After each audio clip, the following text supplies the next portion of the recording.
Ilang hakbang pa ba ang dapat hagpanin? Magkapiling lang. Kung paano kita unang nakilala, ako nakatambay sa labas ng office ay naglalakad ka papunta sa amin at binati ka ni Kuya Rick. Nakilala ka niya sa akin. This is Syra. At doon na nga nagsimula na tawagin kitang Gangnam Style. But that time, tinanong ko sa sarili ko, ano ba itong nadarama? Oh, shucks. Ito ba ay pag-ibig na? Pero wala pang bili nun. Pero I asked myself, do I love her?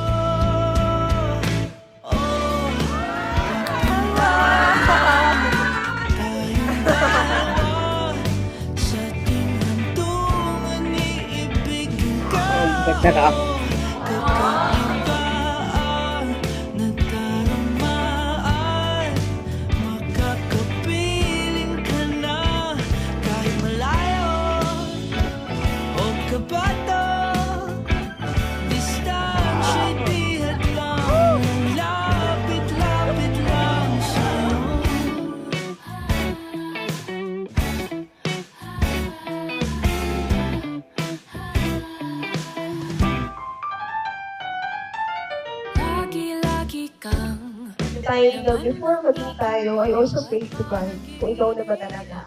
Kasi ayoko na ng iba, ayoko ng pangalawa, ayoko ng mag-settle pa. And sinabi ni Lord na ikaw nga. Pero dahil makulit ako, tinanong ko na si Lord, Lord, ikaw ba yung sumasagot sa akin? Sinagot na mismo ako ni Lord na siya na. Ay, hindi, stop na.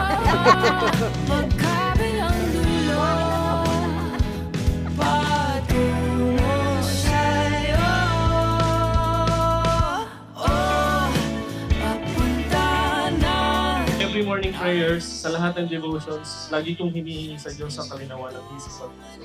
Is she the one? Every day, every night, I ask the Lord for guidance. At kung tayo na nagkahiwalay tayo, doon ko na-realize na hindi ko pala kaya na wala ka. Doon ko naramdaman na ikaw pa rin ang hanap ng pusong ikaw. Distansya'y di hadlang, nalapit-lapit lang sa'yo. Alam ko yan din yung mangyari for our future family as we always say. And kung di, maraming salamat sa lahat. And I love you. Pabalik-balik sa'yo, sabihin ng totoo.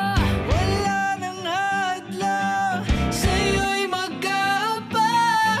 Pabalik-balik sa'yo, sabihin ng totoo. Wala nang hadlang, sa'yo'y mag-aabang. Like the verse of 1 Corinthians 16, verse 14, let only do be done in love. I love you.